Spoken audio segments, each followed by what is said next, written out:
Olá, muito boa noite. Bem-vindo a mais um Panorama Brasil? Não, resumo da semana, isso daí, domingo, 7 de março.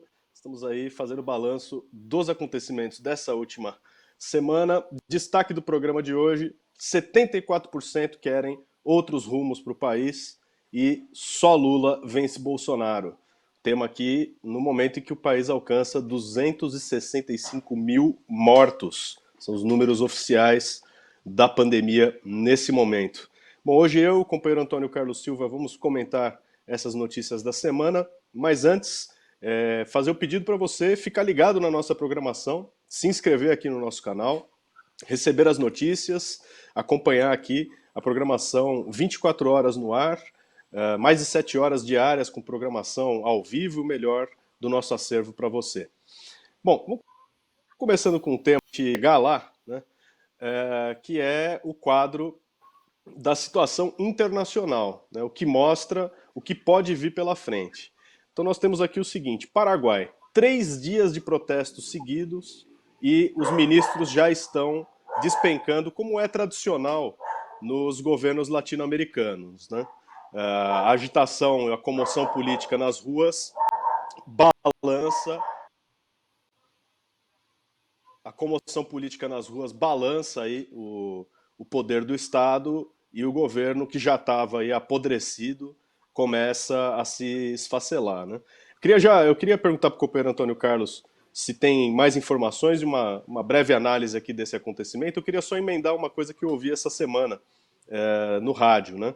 A Jovem Pan, que é conhecidíssima aí por ser a rádio, né, propagandista aí da extrema direita, uma espécie de Fox News, né, da equivalente à Fox News da extrema direita norte-americana aqui para o Brasil, profundamente, né, anticomunista, profundamente reacionária. Um comentarista disse o seguinte: eles estão contra o lockdown, eles estão fazendo inclusive oposição ao próprio governo Dória aqui em São Paulo, né, falando, enfim, não vamos entrar nesse mérito, mas o que me chamou mais a atenção foi o seguinte: disse o comentarista na Jovem Pan, daqui a pouco, né, falta muito, comentando inclusive o Paraguai, falta muito pouco para que no Brasil a gente tenha quebra-quebra nas ruas, que o pessoal perca a boa e aí o governo não vai ter como segurar, né?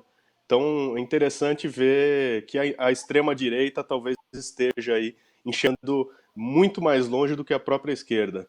Bom, o governo está condenado, né? Companheiro Antônio Carlos, boa noite. Boa noite, Rafael. Boa noite a todos os nossos amigos internautas que acompanham aqui o resumo da semana. Bom, a gente colocou aí logo no começo, né, esse caso do Paraguai, porque ele é muito sintomático de toda a situação na América Latina e, como de resto, em todo o mundo, porque a paciência do povo está se esgotando, né? Um dado importante é o seguinte: o Paraguai tem nesse momento aí pouco mais de 3.300 mortos, o que, se comparado com o Brasil, também, que é a população, obviamente, do Paraguai é muito menor, mas é um número relativamente pequeno, né? Só para a gente ter uma ideia, o Paraguai tem alguma coisa aí, pouco mais de 7 milhões de habitantes, né? O que equivaleria aí à população da cidade do Rio de Janeiro, por exemplo. Mas se a gente olhar na cidade do Rio de Janeiro, por exemplo, tem alguma coisa perto aí de 4 vezes e meio mais mortos do que no Paraguai, né? Então, se quiser, não é que embora o número no Paraguai seja alto em relação ao tamanho da população, por exemplo, a população do Paraguai equivale aí à população urbana de Cuba, né? Cuba tem 336 mortos nesse momento ao longo de toda a pandemia, né? Então o Paraguai tem, obviamente, mostra a política de todos os países capitalistas, que é deixar morrer. Bom, e aí já são 3 dias que os protestos acontecem, a paciência do povo diante da falta de medidas na pandemia e da crise. O Paraguai tem uma onda enorme de desemprego, né, assim como toda a América Latina. Um dos problemas do Paraguai, inclusive o Paraguai ressente muito a crise brasileira, né, porque o Paraguai foi transformado já há muitos anos em um mercado de exportação de produtos estrangeiros, principalmente para o Brasil, né, uma espécie de entreposto, né, de atravessamento aí de produtos importados de maneira quase sempre clandestina, e a crise no Brasil está afetando diretamente, inclusive, né, essa área do comércio. Bom, a produção vai colocar para a gente aí algumas imagens, manifestações, elas são muito radicais, né? A população foi à rua e enfrentou a repressão policial, né? O presidente pediu que o ministério todo colocasse os cargos à disposição, já saiu demitindo o ministro da Saúde, chefe de gabinete, mas a população está nas ruas exigindo a cabeça do presidente, né, e do vice-presidente da República. Né? Nesse terceiro, como em todos os outros dias de manifestação, né, os protestos pedem aí fora Marito, até que renuncie, todos os dias. Há cânticos nas ruas que dizem, né, que enquanto não houver a renúncia do governo, vai haver manifestações todos os dias nas ruas. A exigência é de novas eleições, quer dizer, que o presidente e o vice renunciem. Né? Eu acho que um sintoma importante é o seguinte: a esquerda paraguaia não é tão forte como a brasileira, não tem uma esquerda com vínculos com o movimento de luta dos trabalhadores como aqui no Brasil. Né? Por isso também a gente viu a resistência ao golpe no Paraguai em anos atrás, que foi um golpe de características parlamentares, né? Aprovado pelo Congresso, foi muito branda, né? Acho que a oposição, que é uma oposição burguesa, aceitou aí a situação, mas nesse momento a revolta também mostra essa falta de controle, ainda bem, né? Que nesse momento parece ser uma vantagem dos nossos irmãos paraguaios, não tem uma esquerda para dizer assim, não pode sair de casa, né? Não pode protestar, vamos ficar na live. Eu acho que o Paraguai está dando um exemplo, né? Assim como aconteceu também no Chile, assim como aconteceu na Bolívia, onde foram as mobilizações, os fechamentos de rua, as greves, que garantiram a realização de eleições que foram vencidas pela esquerda. Né? No Paraguai está se levantando, vamos ver os próximos passos dessa mobilização, uma mobilização muito grande, muito combativa. Eu não sei se tem um vídeo, se a produção tiver o vídeo, se conseguiu liberar, se liberou lá da Telesul, se pegou o vídeo, pode soltar para a gente. Senão a gente segue.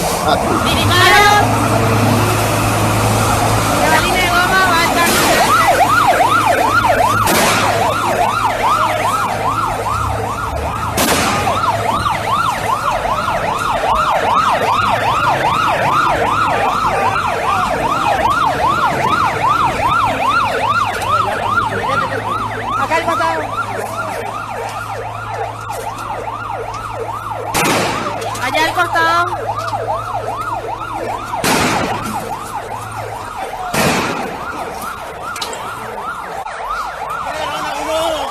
Otro detenido.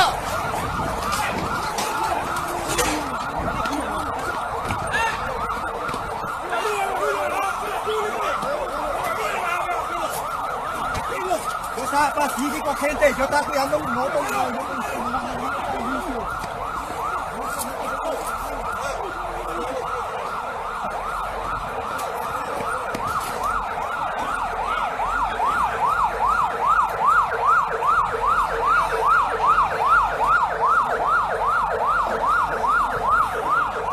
Otro detenido. No tenemos los nombres de los detenidos, así que si algún medio sacó, pueden comentar para que la gente sepa.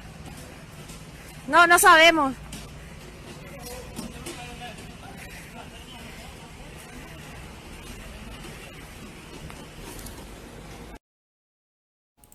Bom, só para encerrar, o vídeo é curtinho, de alguém que filmava, aí vocês viram aí com o celular, não era um esquema profissional, mas mostrando claramente o seguinte: não é carreata, né? Não é protesto nas lives social, não é fazer não é bandeiraço, panelaço, são manifestações efetivas de um povo que quer levar abaixo o governo. Eu acho que isso aí vai balançar o coreto aqui também em toda a América Latina e mostrando que não tem outro caminho. Né? Nós vamos falar aqui no programa mais na frente, nós vamos falar da situação de caos, colapso total no Brasil, e para derrubar os governos inimigos do povo, que deixam o povo morrer, os irmãos paraguaios aí estão mostrando o caminho, que é o caminho da mobilização. Oxalá eles triunfem e que os ventos que estão soprando lá também soprem aqui e que o povo saia à rua para colocar para fora Bolsonaro e todos os golpistas. Vamos lá. É isso aí. Bom, você começou justamente fazendo a comparação, né, a proporção do Paraguai para o Brasil. Isso daqui no Brasil seria, né, uma semi-insurreição contra o governo, né, uma mobilização de rua no momento em que a gente está vivendo praticamente uma ditadura. Né? O toque de recolher aqui não era aplicado desde a ditadura militar. Bom, por quê? Porque a situação da saúde de norte a sul do país é de colapso total e o colapso se aprofunda, né? Aquele famoso dito popular que você está no fundo do poço e alguém joga uma pá para você cavar e ir mais fundo, né? A situação de norte a sul, vou dar o exemplo do sul. A situação no sul, no Rio Grande do Sul, é a seguinte: todas as cidades do estado com 3.000 UTIs no total, todos os leitos de UTIs estão ocupados no Rio Grande do Sul. Na capital, num dos hospitais de referência da cidade, o Hospital das Clínicas de Porto Alegre, a taxa de ocupação é de 126%. São 105 leitos e 127 pessoas esperando, né? Uma parcela delas aí, 26%, dos que estariam já equivalente, né, a 26% do que já estão acamados, dando um lugar para ser tratado. Né? E aí aquilo que a gente viu no começo do ano passado e que foi ocultado, né, durante esse período aí por toda uma onda de otimismo, de promessas, né? Um vírus que tem um espírito cívico, democrático muito grande, que permitiu que as eleições acontecessem e tudo mais, nós estamos vendo tudo de novo, tudo aquilo do começo da pandemia, tudo aquilo que os governos super científicos, super amigos do povo, defensores da saúde e tudo mais, diziam que era preciso, né, ficar em casa para eles darem um jeito de resolver. Um problema é esse daqui, a falta de respiradores. Também no Rio Grande do Sul, nesse panorama que foi apresentado aqui, as informações são da Agência Estado, mas dão conta, né, de que você tem aí de 132 leitos ocupados, tem 27 pessoas esperando, né, o uso do respirador. Não é um equipamento que se possa fazer um revezamento, né? E uma situação de caos completo que deixou claro para o país essa semana que Manaus, né, a crise toda em Manaus, no mês passado, é fichinha. Né? O Brasil não é Manaus, já está muito pior. Né? E aí nós vemos em São Paulo um destaque aqui feito na pauta, porque o nosso recorde de internação nas UTIs, embora não tenha chegado, né, aos criminosos 126% do Rio Grande do Sul, aqui em São Paulo, o cientificíssimo João Dória colhe aí uma taxa de ocupação de 80%. Né? Seriam 10.522 pessoas em enfermarias e outras 8.427 em UTIs. Né? Os dados aqui foram atualizados há 1 hora, publicado no portal da Globo, no G1. Então você pode ter certeza que amanhã nós teremos números ainda maiores, né, e a taxa de ocupação nesse momento aqui, de 80%, superando os recordes de 2020. Né? E, logicamente, né, para a direita científica, a culpa é do Bolsonaro e do próprio vírus. Né? Eles que têm aí a chave do cofre e a responsabilidade, né, lavaram suas mãos, né, com álcool gel, e não tem mais nada a ver com isso daí. Agora, toque de recolher, né? A solução, como a gente vem analisando aqui na imprensa do Partido da Causa Operária. Tem aqui o recorde, né, da primeira onda, de 15.289 pacientes internados, isso em julho, no meio do ano passado, e nesse momento aqui, os números só cresceram, né? Só cresceram de lá para cá, e nós chegamos aí a 19.049 pacientes internados hoje no estado de São Paulo.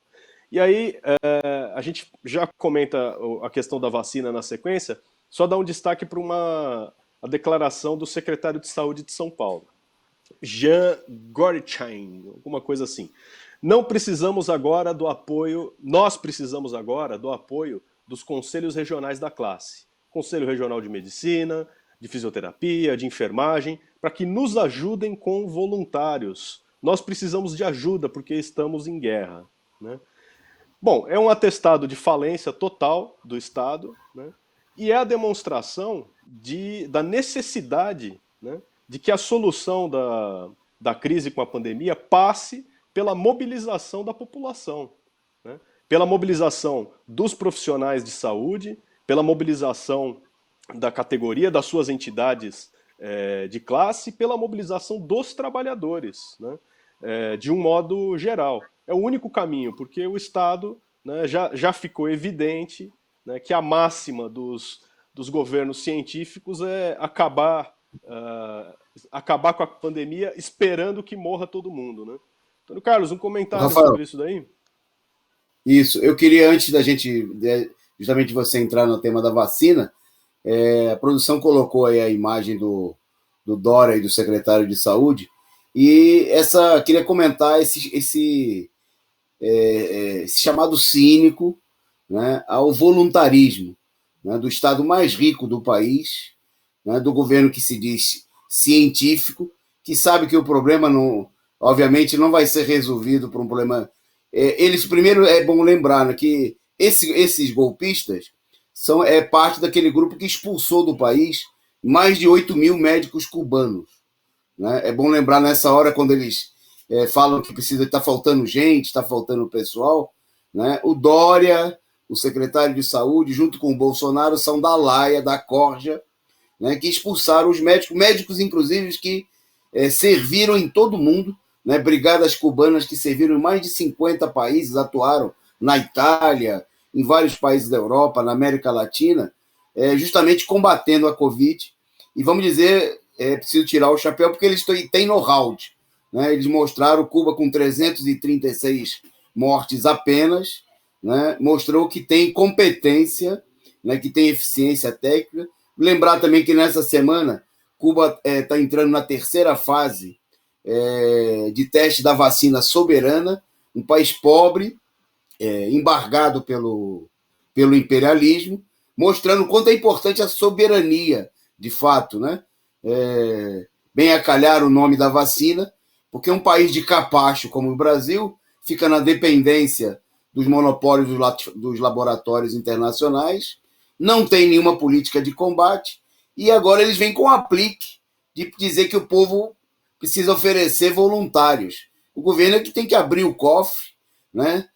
Tem que meter a mão na grana, contratar trabalhadores da saúde, não só na área médica, na área de enfermagem, de todos os serviços essenciais, né? Tirar o dinheiro de quem tem, que não é a população que tem que se voluntariar, tem que tirar dos banqueiros, das empreiteiras, das máfias políticas, para garantir o atendimento da população. Agora, é óbvio que isso aí não vai ser arrancado do governo, de governos direitistas como Bolsonaro, Dória e outros, simplesmente pela boa vontade deles, mas o único caminho, como você destacou, é a mobilização popular, porque segue a fraude da vacina. Aí eu devolvo para você, né?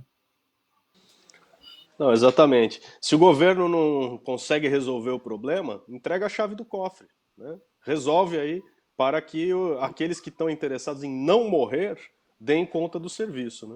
Bom, situação é a seguinte, né? A fraude da vacina é que o Ministério da Saúde diminuiu mais uma vez a perspectiva, né, a previsão de doses disponíveis agora no mês de março, né? A estimativa inicial era de 46 milhões de doses disponíveis para a população e agora são 38 milhões, né? Isso daí caiu na sequência para 37 e nesse sábado, né, a previsão aí caiu então, tá aí o gráfico, de 46 milhões para apenas 30 milhões de doses. Ou seja, uma diminuição aí de bem uns 33%, de um terço, né, do que estava previsto. Uma quedazinha de um terço, né? Imagina você que tem 1,50 de altura ficar com 1 metro só. Bem, é isso. A situação aqui, além disso, né, você tem 4% apenas da população vacinada, né? 4%, sendo que, né, agora outro dado macabro. Espera aqui que o número correu perante meus olhos aqui. Nesse momento aqui, 8.135.403 pessoas, 8 milhões e 100, vamos dizer assim, receberam a primeira dose da Covid, né? As informações seriam de hoje, tá? É um pouco menos de 4%, é 3,84%. Só que, né, você tem apenas, então, só 2.686.000 pessoas que receberam a segunda dose. Né? Então são 4% da população, 3,84%, aqui não vamos dar desconto para o governo, 3,84% da população com a primeira dose, né, e 1,27% da população com a imunização esperada, né, a imunização completa estimada meses atrás, quando as vacinas foram produzidas, né? E mais ou menos aí um pouco mais de quase uns 30% da população que recebeu a dose teria recebido a segunda dose. Então tem gente aí esperando, e vamos dizer aqui simplesmente que dessas pessoas que estão esperando, né, um terço delas já pode, pelo corte que foi feito, já pode ter certeza de que vai continuar esperando, infelizmente, porque a vacina está na mão de verdadeiros carniceiros, gente que não se importa com a dor e o sofrimento aqui, a essa altura de 265 mil pessoas, segundo dados oficiais, mas um número que caminha, né, rapidamente para o 500 mil. Nós, a essa altura, vendo a crise toda aqui, não é difícil fazer a previsão de que a gente chegue ao 500 mil de mortos em menos de um terço do tempo que nós demoramos para chegar a 250 mil. Né? Antônio Carlos, mais um comentário sobre isso.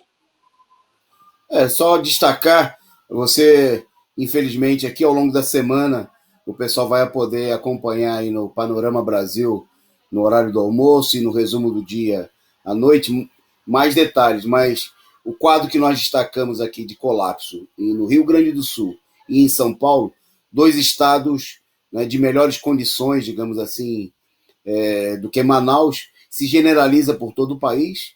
Né? Em Santa Catarina, a Justiça determinou que o governo federal faça a transferência das pessoas que estão aguardando por leitos da UTI, estão na fila de espera, que estão morrendo na fila de espera. Né? No Mato Grosso, o governo disse que não tem mais condição de atender absolutamente ninguém. Então, aquele caos que a gente viu em Manaus, no começo do ano, está se generalizando para todo o país. Em Manaus, está, né, se sentindo ameaça de uma terceira onda. Né? Quer dizer, então a situação ela infelizmente, tem a ver com isso que você falou. Bom, e se reflete nos números de hoje, né? Quando nós tivemos aí 1.054 mortes anunciadas nas últimas 24 horas. É sempre bom lembrar que os números de final de semana, né, eles são aí ainda mais subnotificados que durante a semana pela falta de registro. Né? Os governos estaduais e municipais, acho que o pessoal tira folga no final de semana e deixa de lançar quem está morrendo. Né? Mas, mesmo com esse número que é inferior, a média de mortos né, bateu recorde pelo 9º dia consecutivo, né, o que é uma coisa... essa semana, todos os dias, a média ela foi quebrando recorde de mortos, né? Então, ontem a média era de 1.180, hoje nós já temos... ontem a média era de 1.455 e hoje a média é de 1.497. Quer dizer, nós já estamos com uma média, na realidade, de 1.500 mortos por dia, né, em números oficiais. O que equivale mais ou menos a 45 mil mortos por mês, né? Mas só que a média vem crescendo, né? Então as previsões aí são que no mês de março a gente tem aí mais de 60 mil mortos, isso em números oficiais, que continuam sendo falsificados. E quando a gente fala falsificados aqui, não é só porque eles omitem, né? É porque já foi explicado inúmeras vezes que no Brasil só se registram os casos que são testados, né? Quando a orientação da Organização Mundial de Saúde é que se a pessoa apresentasse pelo menos 3 sintomas da Covid, mesmo não tendo um teste comprobatório no momento da morte, que fosse registrado como sendo Covid. E a diferença, isso aí já tem estudos que mostram que a diferença seria da ordem de 50%. Então, nesse momento que nós temos 265 mil mortos, né, seria correto afirmar, por esses estudos amplamente comprovados, que a gente estaria chegando a alguma coisa perto de 400 mil mortos efetivamente, né, se fossem computados aquilo que a Organização Mundial de Saúde determina. Só um último comentário, que é o seguinte: essa semana eu vi um especialista também explicando o seguinte, que o número de casos que a gente tem computado diariamente, que essa semana chegou aí a 75 mil em 24 horas, novos casos, não é o total de casos efetivamente que acontece, obviamente. É o total de casos que o país consegue, nesse momento, testar em um dia, né? Se o país testasse 200, 300 mil pessoas, sei lá, podia ser que a gente tivesse aí um número 2, 3 vezes maior de casos acontecendo nesse momento. 75 mil é aquilo que está sendo testado, né? O número de casos que vem se acrescentando aí a cada dia. E por último, o último número. Você falou de São Paulo, que tem mais de 8 mil pessoas nas UTIs, né? E em todo o país o que vem acontecendo, infelizmente, é que 2/3 das pessoas que vão para a UTI estão morrendo, né? Quer dizer, quando a gente tem uma superlotação das UTIs em São Paulo e em todo o país, quer dizer que nós vamos ter nos próximos dias uma leva enorme de milhares de pessoas mortas, né? Porque também aí, né, as condições técnicas, as condições de esgotamento do pessoal da saúde, falta de equipamentos, como você citou, faltando respiradores, quer dizer, as pessoas já estão indo para uma... colocado no corredor da morte.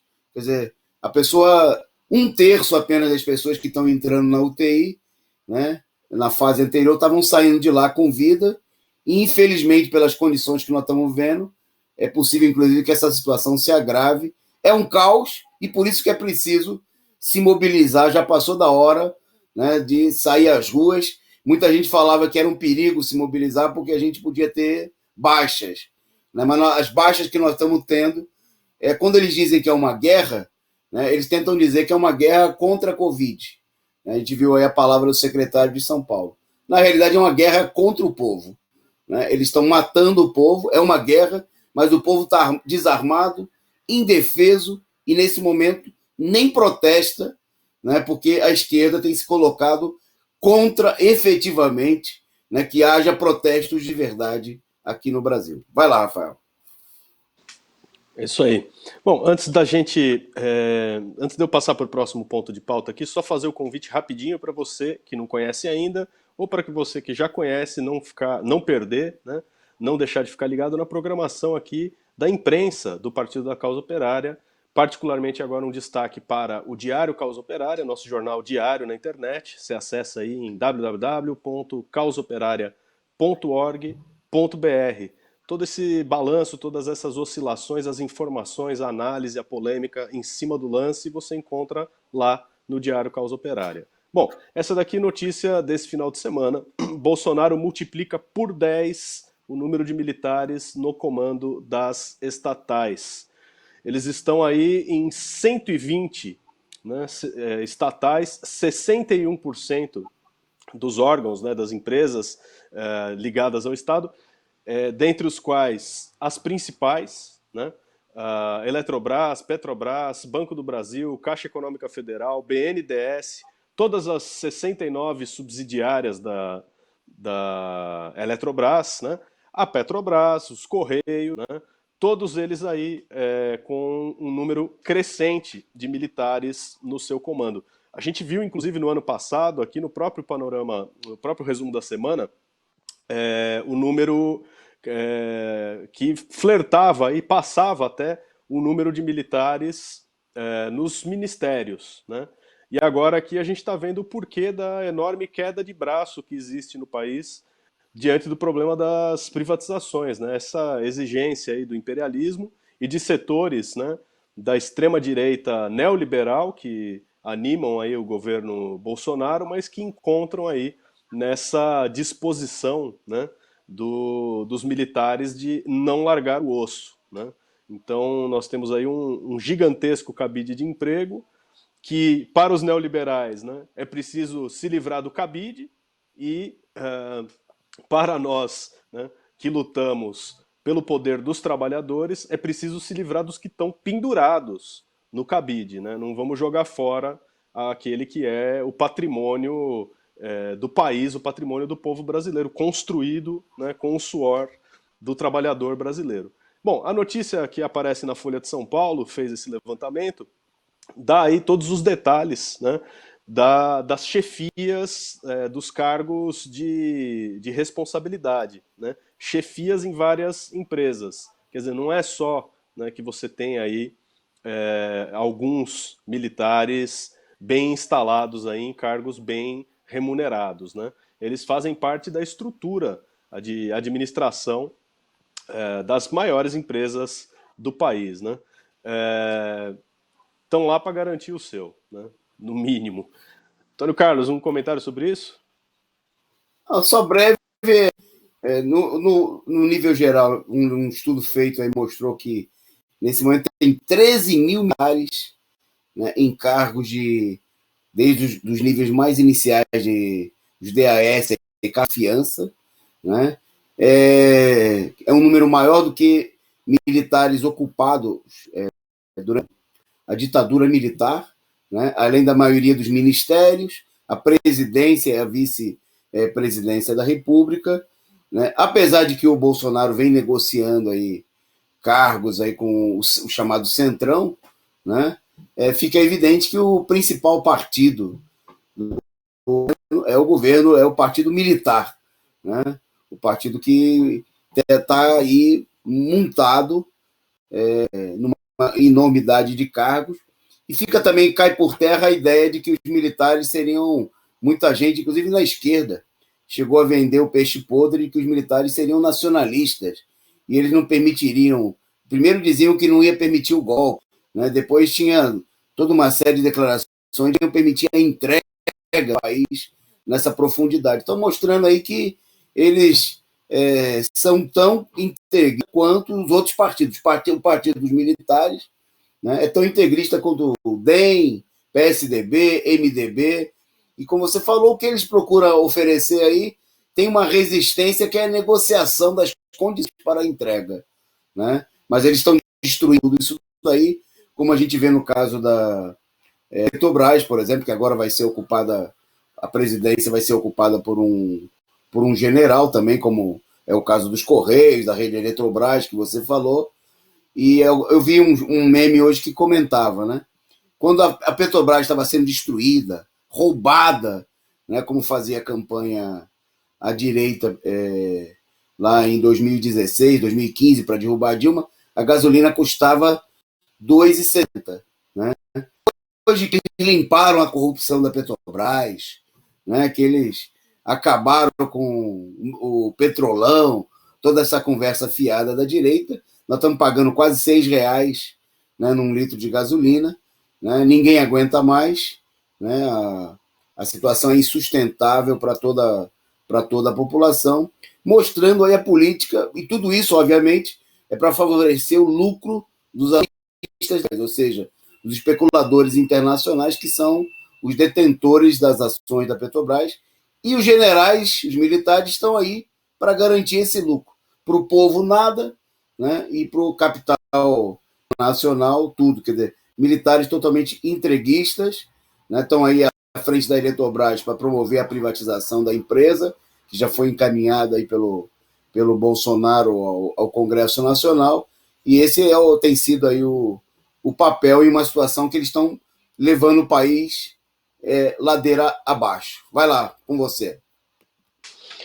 Beleza. Bom, só reforçar o número, né? Eram 9 militares em cargos de chefia durante o governo Temer, no final do governo Temer, e hoje estão com 92 militares em cargos de chefia nas estatais. E não só nas estatais, só faltou acrescentar uma coisa. Também em órgãos do poder estatal, né? Como é, por exemplo, o STF. Você tem um militar, né, na presidência do STF, ou pelo menos assessorando lá o ministro Dias Toffoli, né, durante o período. Partindo agora para notícias econômicas. Bom, notícia tenebrosa do jornal Valor, né, porque junto com o dado que a gente vai apresentar aqui, vão os empregos, a renda e o poder de compra, né, do trabalhador. Falências podem crescer 47% no Brasil em 2021. Né? Não foi possível fazer uma análise em cima disso daqui, mas só para a gente pontuar algumas coisas que a gente pode desenvolver na imprensa do Partido da Causa Operária. Com certeza você vai ler sobre isso durante a semana aqui, na próxima semana, no jornal Causa Operária. 47% de crescimento do número de insolvências, de falências, em 2021, em relação ao ano de 2020, em que a quebradeira já foi geral, né? Então, para deixar aí o aperitivo, né? A insolvência, né? Essa onda de falências que está prevista, vai comprometer aí também, né, a exportação de produtos e tudo que se relaciona, toda a cadeia produtiva. E eu tenho certeza que nesse caso aqui, né, o número que é dado, a previsão vai ser diferente daquela previsão das vacinas, né? Porque a previsão da vacina, assim, não, vai chegar a 46 milhões de doses, tal. Passa 15 dias, já descobriram que vão ser só 30 milhões. Aqui é assim, não, o número de falências pode crescer 47%. Quando a gente chegar no final do ano, vamos ver o tamanho do estrago, né, que está sendo feito no país. Logicamente que tem muita gente aí ganhando dinheiro, apostando contra isso daí, né, torcendo para que o caminho seja aberto aí para o controle da economia pelo imperialismo, né? Bom, e diante de toda essa situação, o número saiu aqui de uma pesquisa, né, apresentada pela CUT. Vamos só pegar as informações aqui. Está aqui. Os brasileiros estão entre os mais insatisfeitos com os rumos do próprio país em todo o mundo, segundo o levantamento da What Worries the World? O que aborrece o mundo? O Instituto Ipsos.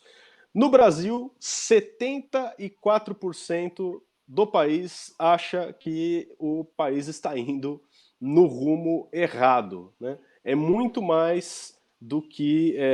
acho que é o maior índice, né, nos 27 países que foram pesquisados aqui pelo Instituto Ipsos, né?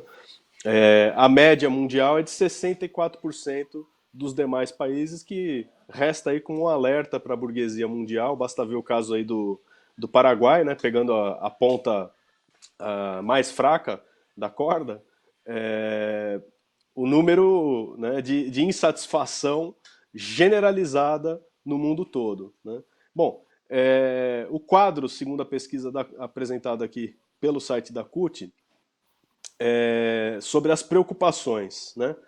Covid, 45%, ou seja, 45% das pessoas que estão, né, insatisfeitas, o termo é vago, mas dá para ficar bem evidente que as pessoas estão muito putas com o governo Bolsonaro. 45% colocam a Covid-19, né, como um dos fatores. Em segundo lugar, o desemprego, 34%. Depois, pobreza e desigualdade social, 33%. Corrupção política e financeira ocupa aí 32% e crime e violência 27%. Os números, um não exclui o outro, eles cruzam, né, entre o que as pessoas responderam. Né? Bom, é um dado interessante para a gente justamente ligar o próximo problema, e eu passo a palavra para o companheiro Antônio Carlos desenvolver um comentário sobre isso. Porque nós temos aqui o seguinte: 265 mil mortos, 74% da população numa pesquisa que é outro rumo para o Brasil. E a resposta está sendo dada pelos jornais por outra pesquisa, aquela que diz que quem tem, né, voto para ganhar do Bolsonaro é o Lula, é o único que ganha e deixa evidente, é a única saída.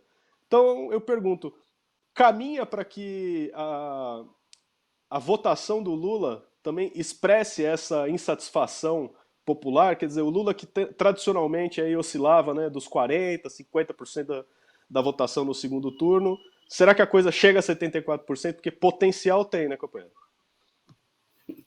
Bom, os dados são muito interessantes do dia de hoje.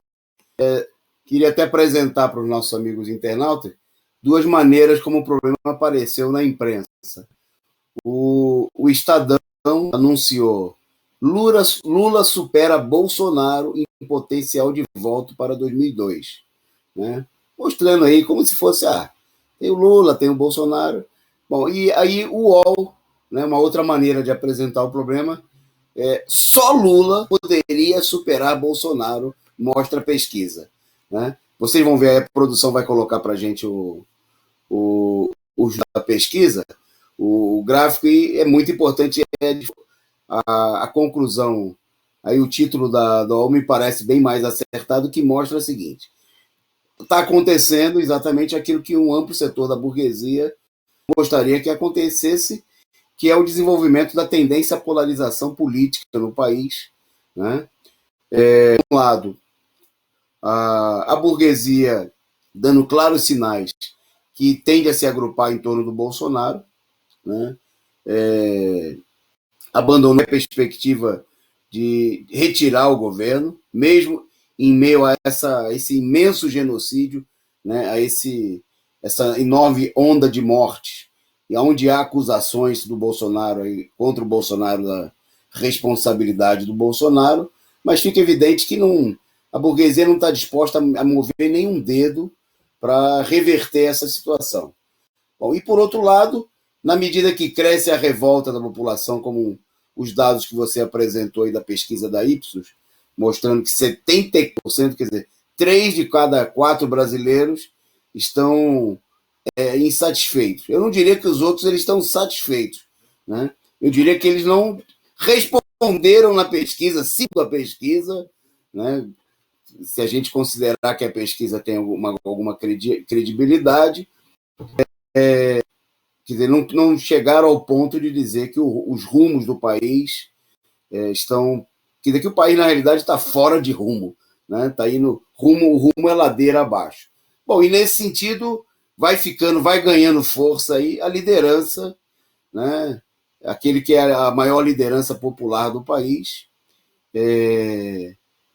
que é o ex-presidente Luiz Inácio Lula da Silva. Isso vem muito a contragosto, né, obviamente, de toda a direita, que deu todo o golpe de Estado aí para...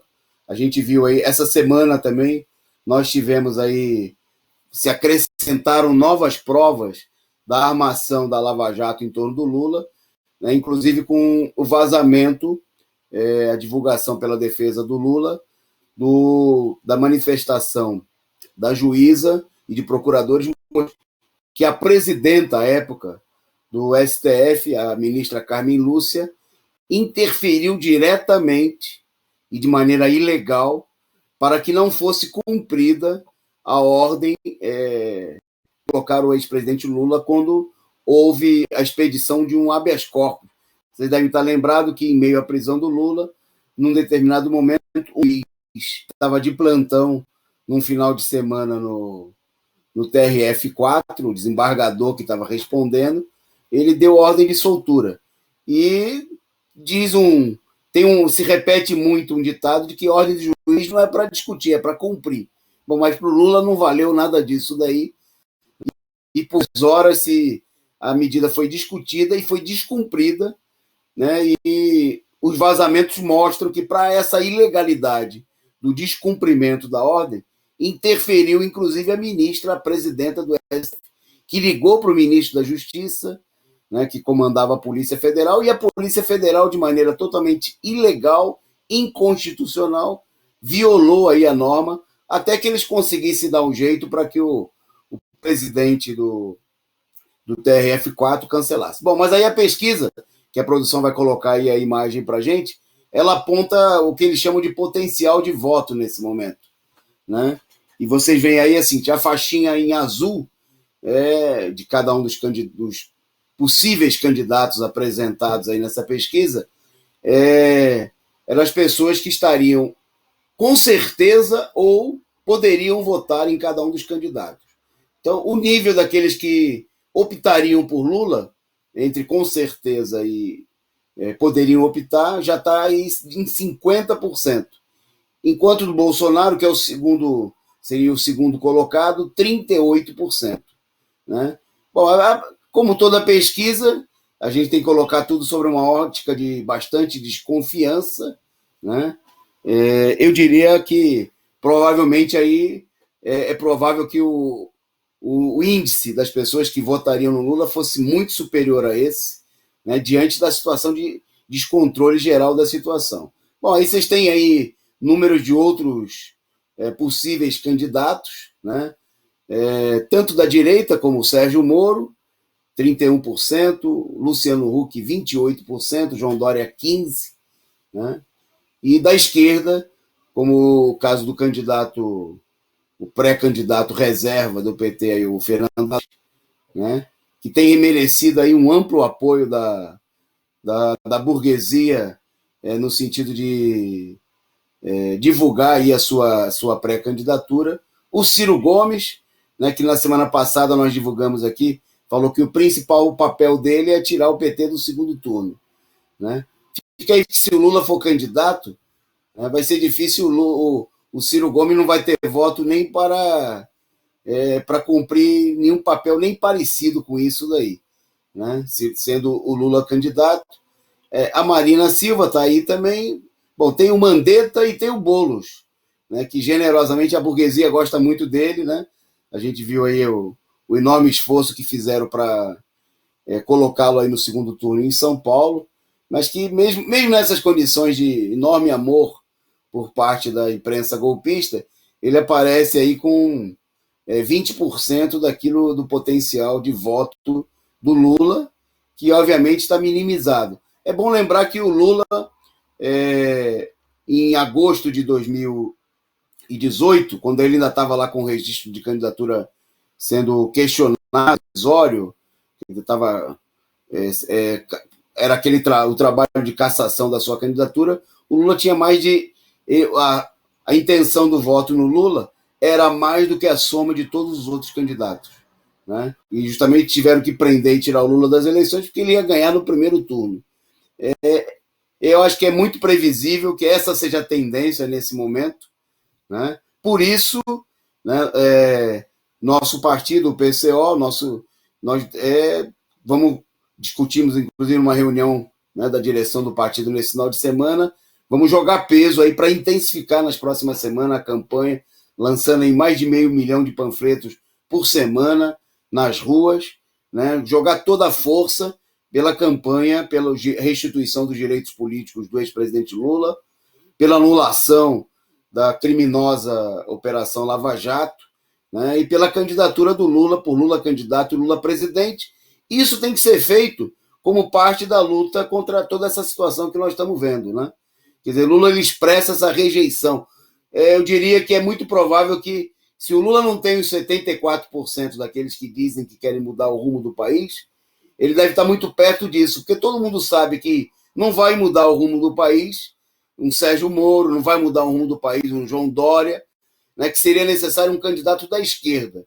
E o candidato da esquerda capaz de mobilizar, capaz de unificar a imensa maioria do povo brasileiro. Só por último um detalhe nessa pesquisa. A pesquisa ela indicou as classes sociais, não sei se a produção tem aí embaixo na imagem, se tivesse, é muito que indicou os setores em que os candidatos têm mais apoio, né?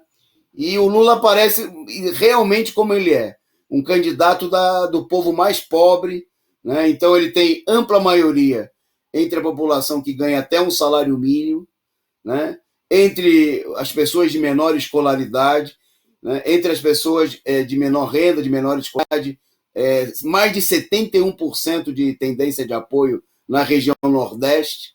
Quer dizer, é o candidato do povo sofrido, ao contrário de outros candidatos da esquerda. Você pega o Boulos, por exemplo, a maior influência dele seria entre os setores que têm nível superior, renda salarial acima. Quer dizer, Lula não é uma fabricação artificial, né? Por isso ele é uma verdadeiramente popular, que tem amplo apoio nas organizações dos trabalhadores, mas esse apoio é também porque ele tem apoio mesmo no povão, no povo lascado, sofrido, que é quem mais está sofrendo como consequência dessa situação de guerra contra o povo que a gente tem. A produção aumentou e vai colocar para a gente aí. Muito obrigado, produção. Essa imagem aí está ótima.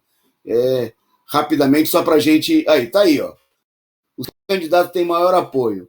Lula, região Nordeste, renda até um salário mínimo, escolaridade até a 4ª série, né? E em contraste aí com os demais candidatos, que a gente não vai ler um por um para não tomar tempo, mas mostra, né? É o candidato do povo sofrido, da classe operária organizada, né? E só para encerrar, eu queria só comentar o seguinte: nos causa estranheza, né? Essa semana nós tivemos, comentando aqui, nós tivemos aí, por exemplo, a reunião das frentes, Povo Sem Medo,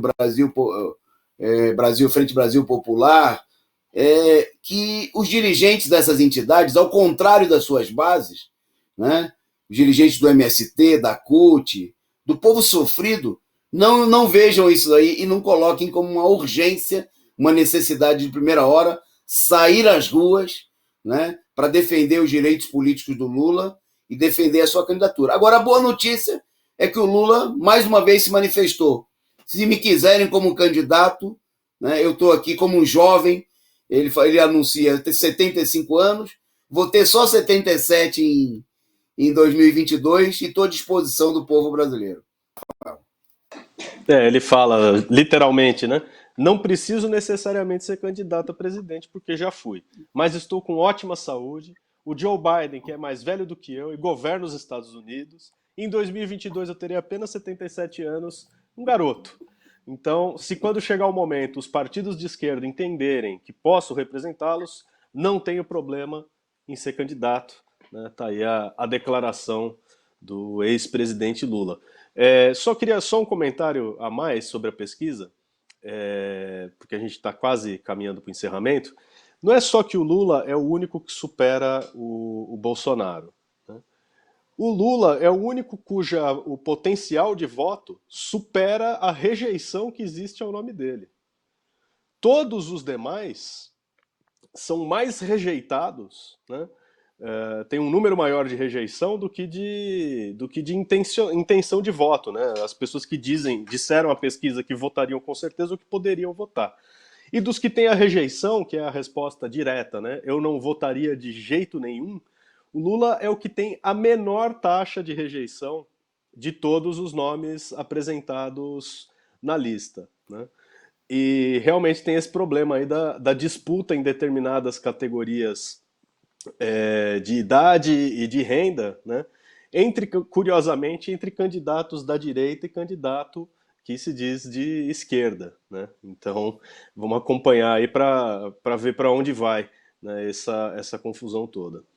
Bom, para a gente dar uma última notícia ainda sobre esse problema colocado num terreno internacional, o problema da luta popular se desenvolvendo, nesse caso aqui, lá em Mianmar, lá na Ásia, sindicatos pedindo uma greve geral, né, e um dirigente do partido da veterana, né, ela é considerada a mãe da democracia de Myanmar, a Aung San Suu Kyi, um dirigente do partido dela, o Partido Democrático birmanês, morreu sob custódia do governo.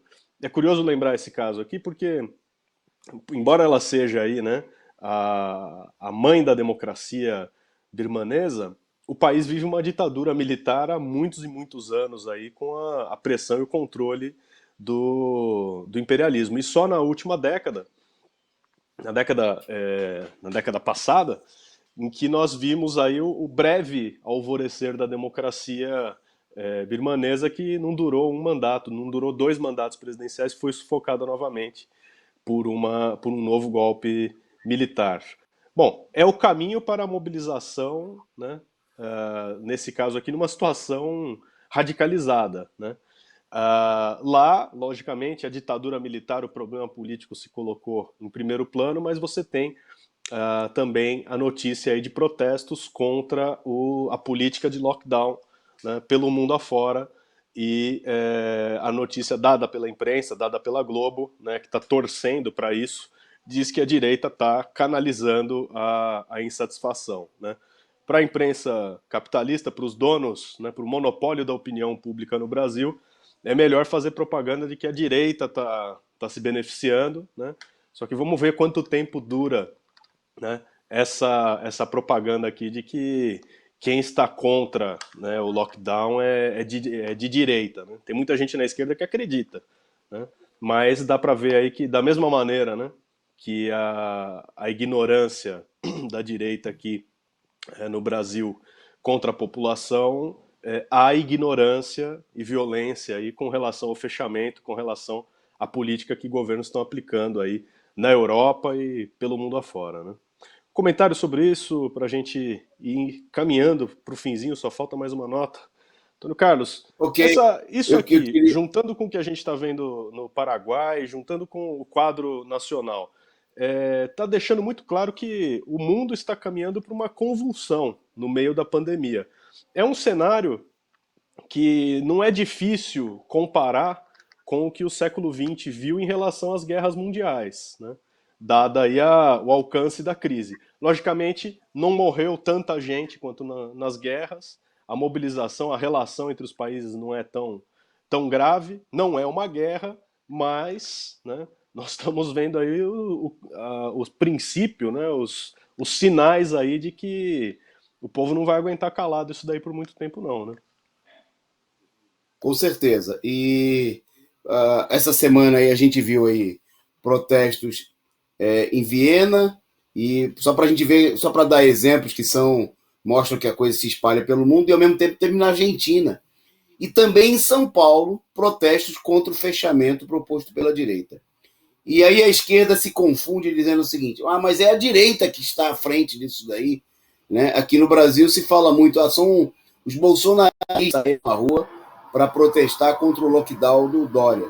Não, em primeiro lugar é preciso ver que, primeiro, quem está protestando é gente sofrida, né? É gente que, mesmo às vezes, não é a classe operária, né, justamente pela falta de iniciativa da esquerda, mas são setores médios da população e muitos setores de trabalhadores, como é o caso dos trabalhadores do transporte, trabalhadores do comércio, pequenos comerciantes, né? Porque a gente tem denunciado muito aqui que essa política, embora nós defendamos o isolamento como um recurso nesse momento aí pela falta de medidas adotadas pelos governos, mas obviamente que essa política é uma política criminosa, né? Porque não se dá condições para que as pessoas fiquem em casa, né? E entre passar fome em casa, deixar a família, seus filhos aí sem ter o que comer, a população se vê forçada a sair para trabalhar, né? E tem gente que a única maneira é abrir o seu comércio,